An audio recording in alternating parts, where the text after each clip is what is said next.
Hello guys, तो आज हम बनाने वाले हैं मकाई मसाला। तो इसके लिए हमने मकाई ले ली है, अब हम उसे छीलेंगे।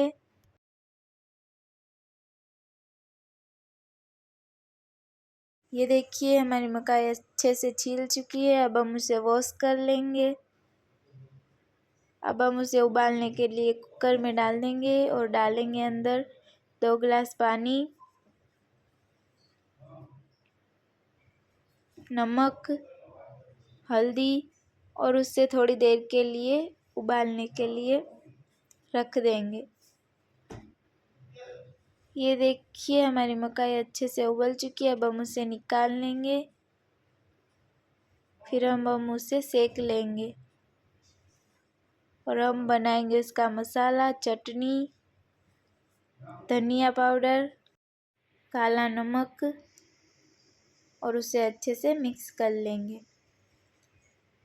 और ये हमारी मकाई भी अच्छे से सेका चुकी है। अब हम उसे लेमन पर मसाले को लगाकर मकाई पर मसाले को लगाएंगे और उसके ऊपर हम डालेंगे धनिया। ये देखिए हमारा मकाई मसाला अच्छे से रेडी हो चुका है। अगर आपको रेसिपी अच्छी लगे तो लाइक, शेयर एंड सब्सक्राइब करें। Thank you.